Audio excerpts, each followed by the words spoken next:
Bonjour et bienvenue dans le 10e épisode du podcast Café Noir et Table Blanc par le Bon Trait d'Union. Dans la vie, nous sommes des créateurs de contenu et comme je dis souvent, nous racontons l'histoire des gens aux autres gens. Mais cette fois-ci, ce que nous allons vous présenter, c'est notre histoire. Que vous nous écoutiez depuis la section podcast de notre site lebontraitdunion.com ou encore sur Spotify ou YouTube, n'hésitez pas à vous inscrire pour ne rien manquer et nous suivre aussi sur Facebook, mais surtout que vous nous écoutiez dans votre salon ou votre cuisine, c'est aujourd'hui une carte postale gustative que nous vous préparons à vous envoyer, alors tenez-vous prêts. Sujet du jour, cuisine du monde, cuisine des gens. En confinement, alors que nos déplacements sont limités et nos voyages impossibles, nous pouvons compter sur notre assiette pour nous emmener ailleurs ou peut-être pour mieux connaître nos voisins ou encore renouer avec nos racines. La cuisine porte vers l'autre, sésame vers l'ailleurs. Dans le palais de nos possibles, tous les goûts se nouent et les gorges se dénouent. Mangeons, rions, vivons ensemble. Mes invités du jour sont deux filles pétillantes, deux filles qui ont emporté la chaleur de leur terre natale dans leur sourire. Deux expatriés que j'aime énormément. Je commence par te saluer, Maha, depuis Montréal où tu es actuellement. Toi, tu as créé la Caravane Gourmande, un service traiteur de cuisine marocaine moderne. Bonjour Maha. Bonjour Hélène. J'ai aussi le plaisir de recevoir celle que j'appelle affectueusement ma fille des îles, la belle Johanna qui vient de La Réunion et vit actuellement à Manchester. Bonjour Johanna. Salut. Alors, sans plus tarder, je vous propose de rentrer dans le vif du sujet. On jase, voyage et fourneaux, relations humaines, épices, couleurs, saveurs aujourd'hui. D'abord, je voulais savoir qu'est-ce que ça représente la cuisine pour vous. Est-ce que ça va pour vous au-delà de l'acte de partager un repas? Je pourrais peut-être commencer avec toi, Maha. Qu'est-ce que ça représente? Écoute, la cuisine pour moi c'est mon monde, c'est ce qui me définit. La cuisine, c'est un art, on peut en parler de différentes manières. C'est une leçon de vie, c'est du partage, c'est des saveurs, c'est du plaisir, c'est du bonheur. Donc la cuisine, c'est tout ça, c'est savoureux. Pour toi, Johanna, qu'est-ce que ça représente la cuisine? Je la rejoins un peu là-dessus parce que dans ma famille, on dit souvent qu'on aime manger, mais on aime aussi cuisiner. Ma mère, si je pense à la cuisine, je pense tout de suite à ma mère qui se lève tôt pour faire à manger le dimanche, pour qu'on mange en famille, etc. Donc oui, pour moi, c'est plein de souvenirs. Puis aussi cuisiner, c'est un moyen de montrer son affection pour ses amis ou sa famille. Donc ouais. Dans vos cultures d'origine marocaine et réunionnaise, est-ce que justement c'est important de se retrouver autour de repas, d'avoir un grand groupe, peut-être plus que de manger tout seul ou de manger sur le pouce comme on le voit plus dans les pays anglo-saxons, notamment au Canada ou peut-être aussi Johanna en Angleterre. Est-ce que de là d'où vous venez, dans le fond, c'est important cet acte de s'asseoir ensemble?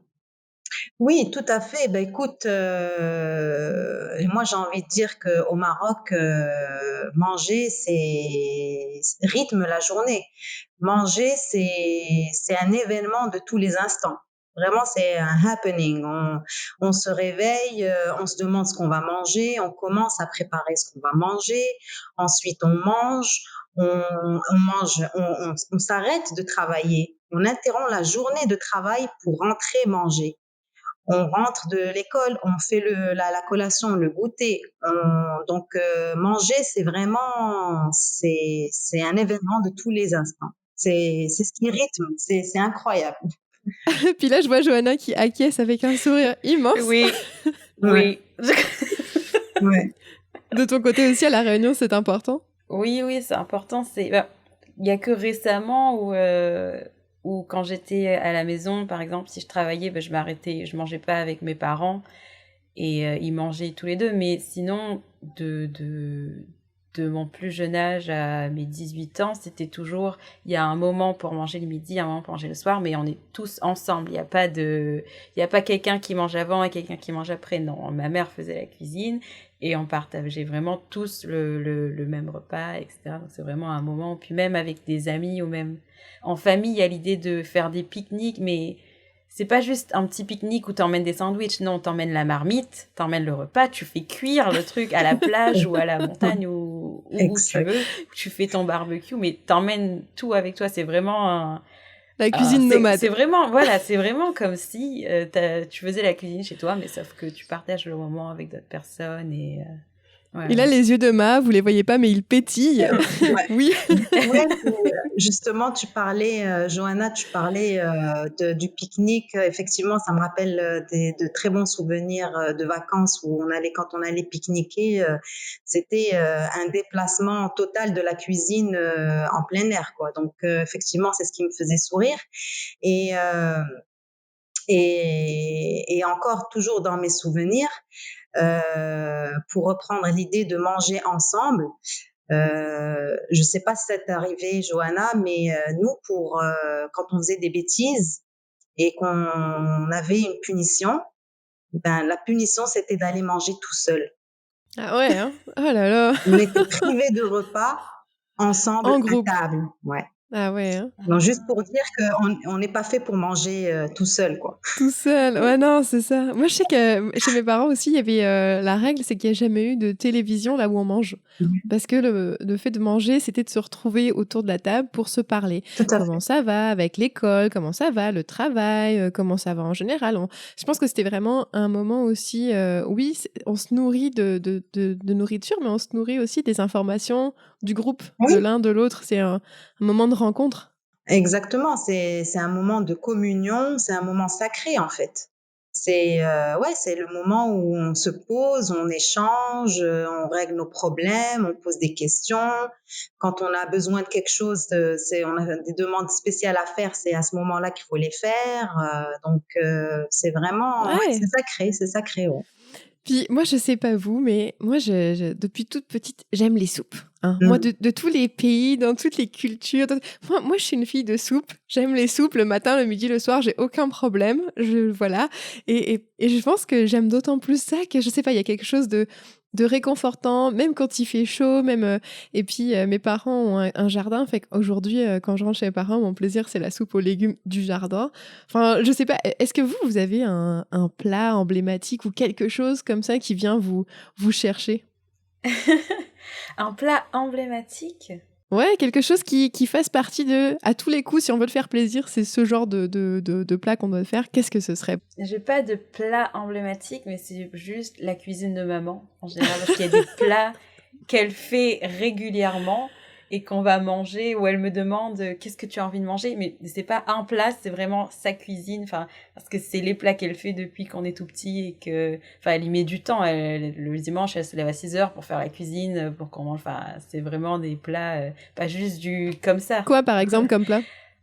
Qu'est-ce que c'est comme plat, par exemple, que vous allez manger? On va manger le très, très fameux rougail saucisse ou un carré poulet ou enfin un bœuf carotte, mais plein de plats. Enfin, ça dépend, mais vraiment, mais C'était quoi le pain dont tu nous as parlé la dernière fois, qui était typiquement le macatia. réunionnais? Le macatia, oui. Bon, ça c'est autre chose. Ça, on l'achète avec ceux qui savent le faire. Ma mère est plus gros repas. Bon, elle fait aussi des gâteaux traditionnels de la Réunion, mais c'est vraiment ses plats emblématiques. Alors, je sais pas si ta maman nous écoute, mais moi, je peux lui dire qu'il y a un grand, grand sourire sur ton visage. Ah non, mais je salive. Chère maman. Maman, et toi j'ai faim. et toi, Ma, qu'est-ce que c'est comme plat qui viendrait te chercher, ou qu'est-ce qui va peut-être te réconforter en tout temps, ou qui serait un plat gagnant pour te faire plaisir? Ben moi, c'est surtout les plats mijotés, donc en format tagine. Les tagines, donc bon, c'est d'abord le récipient dans lequel on va cuire le plat et la recette qui vient avec. Donc, les tagines cuits sur un feu de braise pendant des heures et avec des ingrédients en fait qu'on retrouve pas nécessairement ici. Donc, je pense au cardon, je pense à l'artichaut sauvage, je pense à voilà des légumes de saison et qu'on trouve pas ici. Donc ça me fait saliver, ça me fait rêver. Quand ma famille m'envoie des photos photos pour me dire voilà ce qu'on a mangé aujourd'hui, je suis juste dégoûtée, quoi. Voilà. Et justement, comment est-ce que tu t'adaptes et peut-être t'adaptes ces cuisines? Parce que là, on parlait du fait que, avec la caravane gourmande, tu proposes de la cuisine marocaine moderne ou de la cuisine fusion. Justement, qu'est-ce que ça veut dire? Puis est-ce qu'on va quand même avoir ces saveurs marocaines, mais que tu les as adaptées avec ce que tu trouves sur place, ici? Exact, oui, oui, oui. En fait, on s'adapte, hein. L'être humain s'adapte à tout, donc la preuve en est aujourd'hui, hein. On arrive à survivre avec tout ce qu'on vit. Donc, on s'adapte, on fait preuve de créativité, on adapte en fait les recettes avec des ingrédients qui s'apparentent. Donc, oui, c'est par exemple, pour reprendre l'exemple du tagine au cardon, ben ici, je le fais à base de céleri D'accord. et le résultat est étonnant, est aussi bon. Donc ça c'est voilà, c'est intéressant parce que c'est quelque chose à laquelle j'aurais jamais pensé faire si j'étais restée au pays, quoi. Ouais. Et alors justement, là, on parle un petit peu de s'évader, de retrouver des notes, d'aller chercher la cuisine d'ailleurs. Si on parle du duo cuisine et voyage, est-ce que peut-être au cours de vos voyages, au cours de vos différents séjours dans différents pays, est-ce que vous avez aussi incorporé des types de cuisine à ce que vous allez préparer aujourd'hui? Vas-y, Joanna. Moi, je trouve que dans le pays où je vais, j'essaye de manger comme eux et après ça devient une habitude. Comme par exemple, quand je suis au Royaume-Uni, je vais manger des baked beans. Le truc que quand j'étais en France, ça me semblait inimaginable. Je me disais, mais qu'est-ce que c'est ces haricots dans cette sauce de tomate? Et quand je suis ici, mais j'ai toujours cette envie de manger des baked beans. J'en mange souvent. J'ai fait les courses, j'en ai acheté aujourd'hui, voilà, je dis tout. Quand j'étais en Chine, je mangeais. Enfin, je me suis mis, qu'est-ce que je me suis mis à manger? Je me suis mis à manger des choses que je pensais pas manger non plus et je me disais, mais non, mais je vais pas manger ça.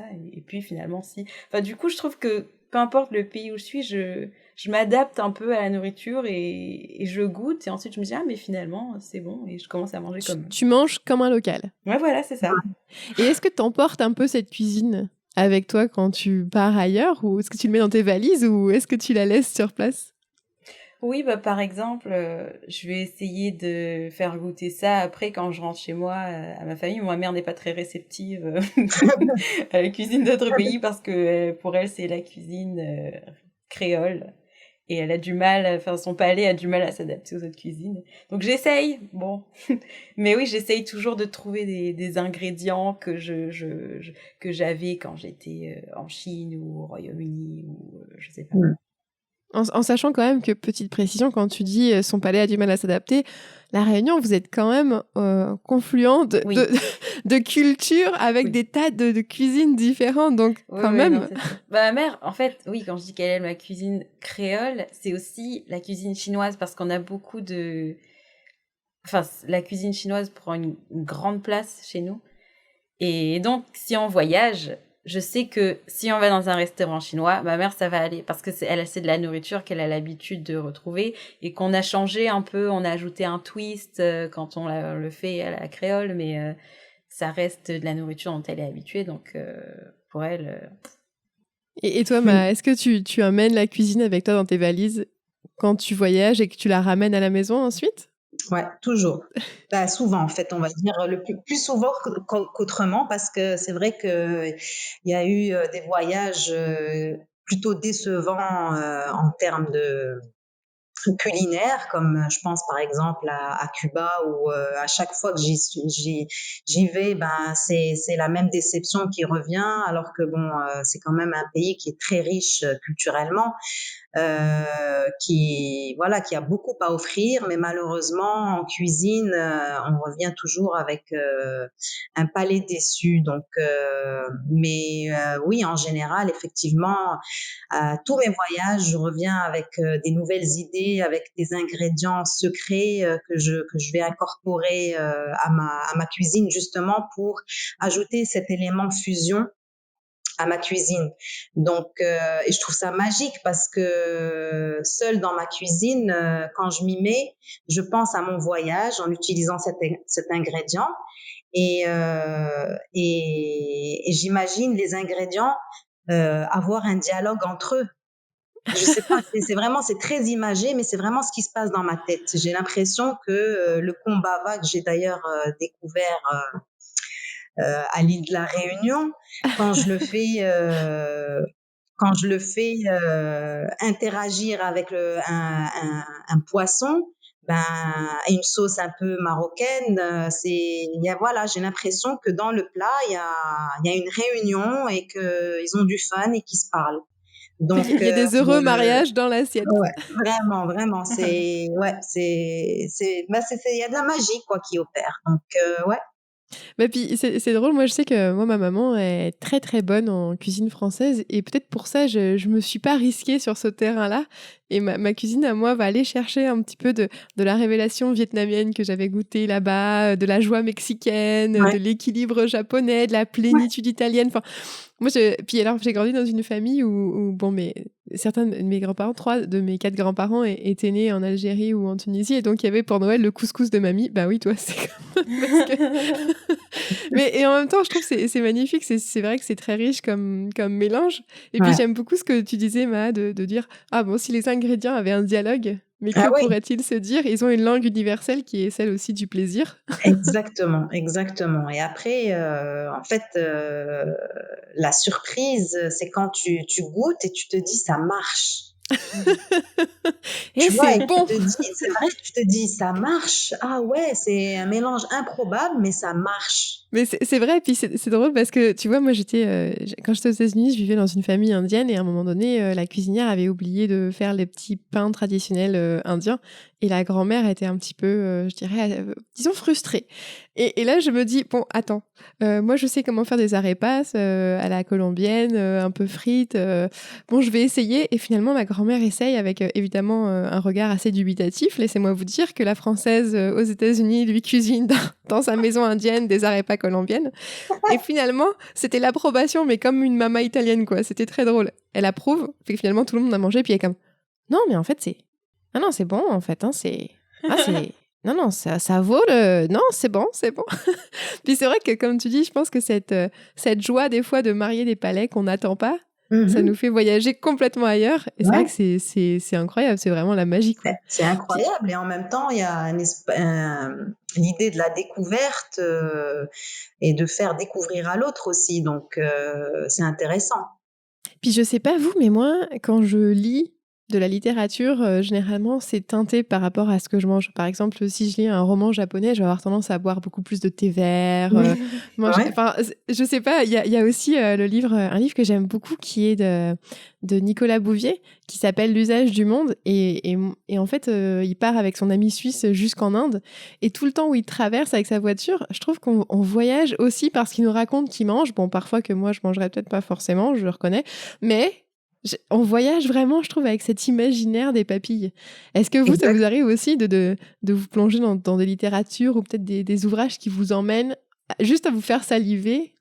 Bah, peut-être pas de cette façon, mais moi, quand il m'arrive justement de lire, des passages, où on va décrire une espèce de nostalgie par rapport à un plat et où c'est très très très bien décrit, où c'est bien écrit, on imagine le plat, on le sent, on le visualise et c'est ça que je trouve de très beau justement quand la cuisine est décrite à travers la littérature, je trouve ça vraiment poétique. Donc c'est peut-être pas l'envie en fait de manger le, le, le thème culinaire de ce que on est en train de lire, mais c'est le fait de fermer les yeux et de pouvoir visualiser quelque chose que tu n'as même jamais goûté. Ouais, ouais, Donc ouais, le ça, pouvoir de je trouve ça l'imagination magique. est Ouais, ouais, ouais. et toi, Johanna? Parce que là, j'ai l'impression que tu as faim depuis qu'on a commencé ce podcast. Ouais, c'est ça. On lui a donné faim. Elle balance. Non, moi je suis très visuelle, donc j'ai pas de souvenir d'avoir lu quelque chose qui m'ait donné faim. Et par exemple, je regarde beaucoup de séries coréennes ou de shows en général, et la nourriture prend une grande place aussi, je pense, dans la culture coréenne. Et avant même d'aller en Corée ou de goûter de la nourriture coréenne, j'avais cette envie de manger ce qu'il mangeait. Alors, je savais pas du tout quel goût ça avait, je savais pas, mais la façon dont il le mange, ça a l'air tellement bon que je regardais ça et j'avais qu'une envie, c'était trouver un restaurant coréen pour goûter et enfin savoir pourquoi est-ce que tout le monde commande toujours ce plat dans toutes les séries que je regarde. Mais alors justement, j'aime ça parce que là, on parle aussi de cette ouverture et tu as un petit peu touché du doigt la thématique, cette idée de cuisine et d'intégration, le fait que quand on cuisine et qu'on offre à quelqu'un d'autre sa cuisine, c'est de partager un peu de soi, faire découvrir un terrain inconnu, alors que ce soit le potluck, la fête des voisins ou par des séries ou quoi. Est-ce que pour vous, la cuisine, ça rime vraiment avec intégration? Oui, moi, en fait, j'ai envie de dire que c'était vraiment l'arme fatale, mon moyen d'intégration quand je suis arrivée ici. Ah Je suis ouais, hein? arrivée ici ouais, il y a une vingtaine d'années. J'ai débarqué toute seule pour poursuivre mes études. Et, et donc, justement, pour éviter la solitude, ben, mon seul moyen, en fait, de socialiser, c'était de faire des bonnes grosses bouffes, d'inviter des gens que je connaissais pas forcément, que je venais de connaître, et puis je les invitais, et je leur disais, OK, it's all on me. J'invite, je vous fais à manger, vous vous occupez, je sais pas moi, des boissons, des napkins, des ustensiles, mais c'est moi qui régale. Et c'est comme ça que j'ai réussi à me constituer un groupe d'amis. Donc, à la base, pour moi, c'est le moyen d'intégration par excellence. C'est comme ça que j'y suis arrivée, en tout cas. Et toi, Johanna, est-ce que, comme tu t'es passée par la cuisine pour aller peut-être amadouer ou t'intégrer dans les sociétés où t'allais?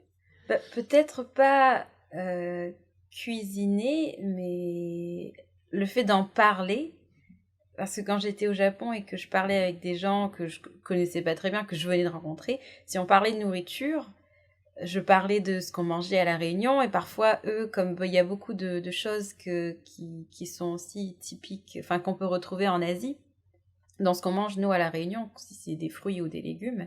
Et donc, je parlais de ça, et eux, ils se retrouvaient, ils disaient « Ah mais oui, je sais ce que c'est ça », et puis après, le dialogue se construisait comme ça, et je pense que c'est comme ça que je me suis fait des amis plusieurs fois, donc ouais, non, c'est... La Ça cuisine marche. comme catalyseur. C'est ça, La ça cuisine marche. qui fait tomber les frontières et Tout qui à intègre. C'est drôle parce que quand on est allé en Équateur voir Cheryl, justement, Mario était absolument décidé à faire son pâté chinois et donc leur faire goûter. Donc on est à Quito, en Équateur, on est dans la maison où on est, il n'y a pas de four, donc on va dans une maison à côté que notre hôte de Airbnb garde. Là, on se retrouve à cuisiner. Bon, fait imprévu, le propriétaire de la dite maison rentre. Devant son effroi, je lui dis bon c'est pas grave, c'est super, vous avez une belle maison, est-ce que vous allez vous joindre à nous pour le souper? Oui, oui. Donc là, faut imaginer la procession d'une maison à l'autre. On était 5-6 personnes devant le pâté chinois devant, la maman de Cheryl qui nous rejoint après avec un vin argentin en Équateur. Bref, et la maman de Cheryl et notre hôte qui avait aussi pris des cours de cuisine commençaient à dire ah oui, alors il est bon ton pâté chinois, peut-être qu'avec la carne mechada. Oui, puis ici moi je mettrais un peu de ça. Alors laissez-moi vous dire que le pâté chinois québécois est parti en Équateur. Je ne sais pas à quoi il va ressembler, mais le mythe est parti. Mario Puis on est parlait revenu avec une nouvelle recette de pâté chinois. Ah non, c'est ça, écoute, absolument. Puis on en fait des blagues encore aujourd'hui, mais la maman de Cheryl, qui est une toute petite madame, elle est comme oui, moi je ferais avec ça.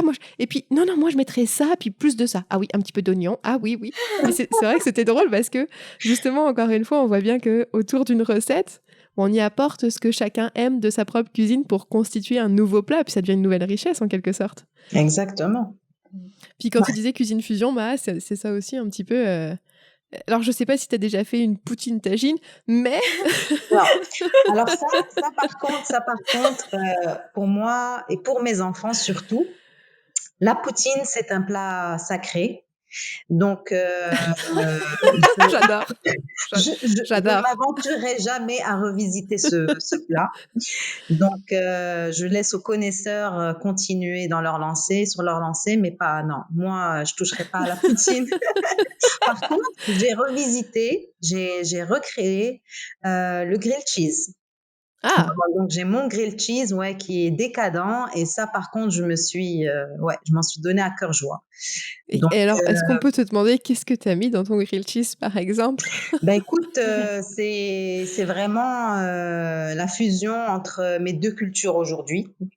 Mmh. Donc c'est le fameux fromage cheddar, un bon petit pain, au grain, ou en tout cas le pain de votre choix et que j'accompagne avec une compotée d'oignons et de raisins caramélisés Oh là là à là la là. cannelle et non, c'est décadent, c'est juste, Moi, je voilà. pense qu'après ce podcast, on devrait se faire un petit échange de recettes, hein. Ouais, Puis ouais, Johanna, tu n'as plus qu'à venir nous rejoindre à Montréal quand ouais. ce sera possible de voyager à nouveau. On s'arrange, on se fait une bouffe. Ah bah Ça oui, on se devrait fait être une sympa. grosse Ouais, fiesta avec les ouais, plats de chacun.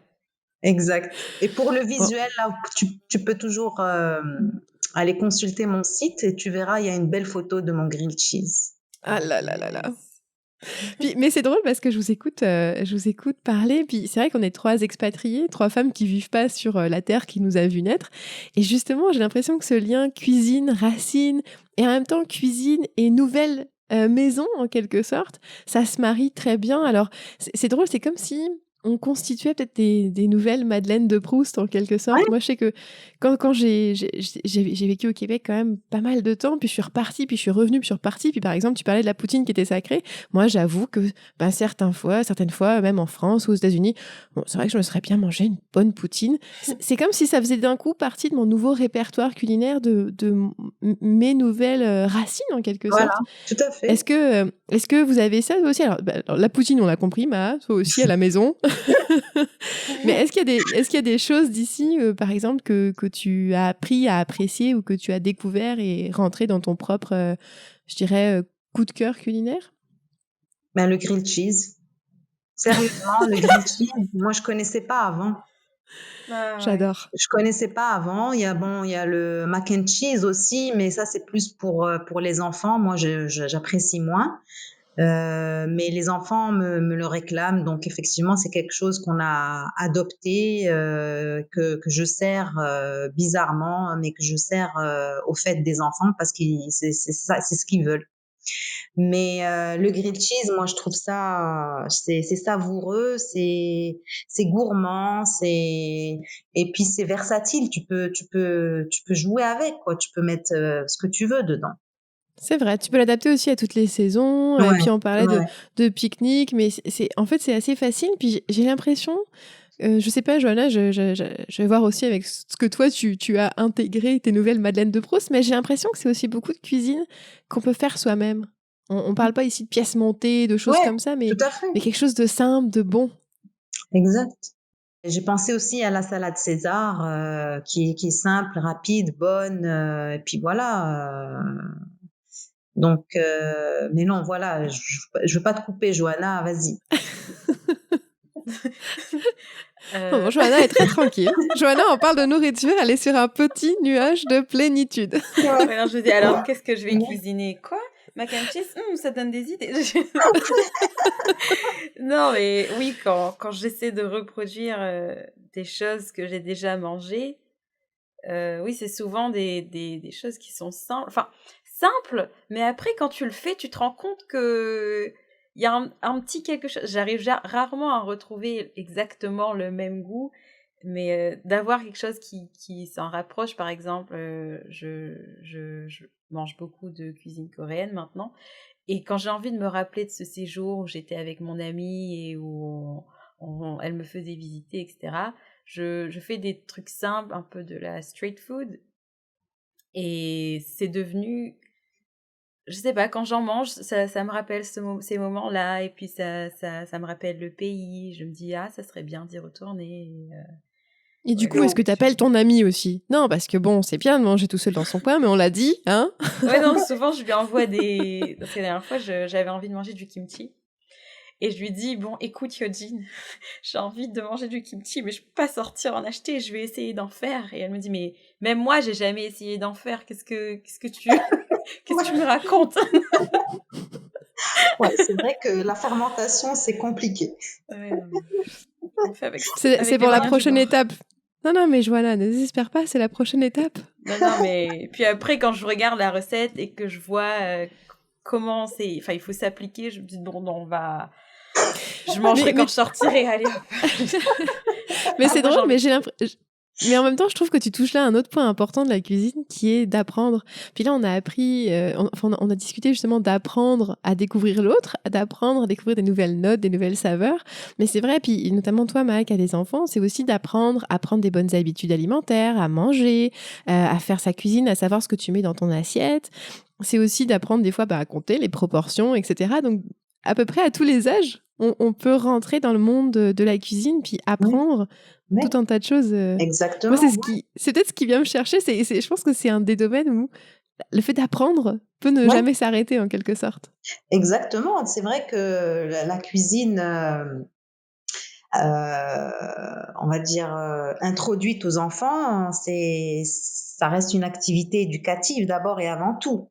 Donc, ça passe par toucher les textures, apprendre à la dextérité, apprendre à ne pas avoir peur de ce qui est voilà, des textures. Les œufs, c'est gluant, pétrir une pâte, ça défoule, ça aide à centrer l'enfant. Donc, il y a ça, il y a le côté éducatif et aussi le côté éducatif, nutritionnel dans l'assiette. Donc, moi, je disais quand ils étaient plus jeunes, je leur disais, il faut tout manger.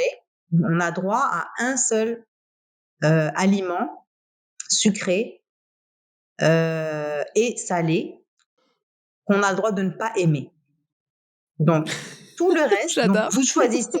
Il n'y a pas de j'aime pas les champignons, j'aime pas les bananes, j'aime pas la carotte et j'aime pas le petit pois. Non, tu as droit à un et tu fais un effort. Donc, mais en même J'adore. Il temps, y en il faut. a un que t'aimes pas, mais Ouais, les autres, tu dois les intégrer. ouais, il faut, voilà. Parce que sinon, on se retrouve à manger des patates et des pommes de terre et des carottes à longueur de journée et c'est pas possible. Ouais. Donc, il y a cette notion, il y a la notion aussi nutritionnelle. Qu'est-ce qu'apporte une carotte versus une mandarine versus un haricot vert? Pourquoi on garde les pelures d'une pomme de terre alors que le commun des mortels va l'éplucher? Donc, c'est vraiment c'est un apprentissage et c'est un dialogue encore une fois. Puis c'est aussi beaucoup d'autonomie, je pense, parce que on est toutes parties assez jeunes de nos maisons, je Mmh. dirais de nos foyers, de chez papa, maman. Et forcément, si on veut manger, pas forcément que des boîtes ou que on est étudiant, qu'on n'a pas le budget de manger au resto tous les jours non plus, Ouais, bien sûr. c'est important de savoir faire son assiette en quelque sorte. Se débrouiller, tout à fait. Oui, Puis toi, Johanna, exactement. est-ce que t'avais vu ça aussi un peu, peut-être bon, ta maman, on l'a compris, c'est elle qui va se lever à 6 heures du matin. J'ai comme l'impression que toi, pas autant. mais, Attends. mais, Non, je vais jamais me lever à 6h du matin pour faire la cuisine. Mais s'il confession. y a un repas que j'ai envie de faire, et généralement, c'est la cuisine de la Réunion, ça prend du temps, il faut laisser mijoter, il faut faire cuire un aliment, attendre, faire cuire un autre. Si j'ai envie de le manger, oui, je vais le faire, je vais passer le temps qu'il faut dans la cuisine, et puis j'apprenais, il y a des choses que j'ai réussi, d'autres que j'ai pas réussi, mais après je demandais à maman, j'appelle, j'envoie un message, maman, j'ai essayé de faire ça a pas le même goût que le tien, pourquoi? Peux-tu m'expliquer? Mais Le docteur de la cuisine, c'est maman. c'est ça, Ouais. c'est ça. Et les filles, le temps file, mais ça a été vraiment très plaisant. Je vous remercie énormément. Donc, Johanna depuis Manchester, Ma depuis Montréal, vous m'avez fait rêver, voyager, saliver. Moi, je vous le dis tout de suite, hein, je quitte mon micro et dans un instant, j'enfile mon tablier, c'est certain. J'aime la cuisine réjouissante, la cuisine passeport et je crois en son pouvoir pour nourrir le corps, le cœur et même l'esprit. J'ai vu fleurir des apprentis cuisiniers sur mes réseaux sociaux, comme tout le monde en ce moment, j'imagine. Et j'ai un petit pincement quand moi-même, je n'ai pas le temps de faire du pain ou de tester ci ou ça. Mais je m'en nourris quand même parce que rien qu'à les voir, moi, la mélusine de la cuisine avec mes épices que je collectionne comme des ingrédients magiques, eh bien je célèbre cet envol culinaire qui, pour moi, tient autant de la nostalgie que de l'émancipation. C'est la cuisine du monde, la cuisine du vrai monde qu'on a essayé de vous insuffler par becquet, par bouchée, par pincée dans ce podcast et j'espère qu'on vous aura ouvert l'appétit sur le monde et ses habitants. Alors, où partons-nous, chers auditeurs convives? Dans quelle destination d'assiette nous lançons-nous? En fait, peu importe car l'important, c'est que nous partions ensemble, les amis. Alors encore une fois, merci énormément. Johanna, merci aussi beaucoup. Vous m'avez fait rêver, voyager, j'adore. Merci beaucoup les filles. Merci Hélène. Alors, comment nous suivre pour nos prochains épisodes? Et bien sur nos réseaux sociaux, Instagram, Facebook, mais aussi le site internet de lebontradeunion.com pour toutes nos mises à jour et récentes publications. Café Noir et Table Blanc est sur Spotify et sur YouTube avec nos autres vidéos de voyage. Et pour ne rien manquer, n'oubliez pas de vous abonner. J'en profite pour vous dire que Sima vous a donné envie ou des idées, n'hésitez pas à aller voir son site La Caravane Gourmande. On va mettre tout ça dans les notes. Et puis, comme je dis toujours, à très bientôt. Et surtout, prenez soin de vous. 大きな木が呆れてる花を咲かせるずっと前に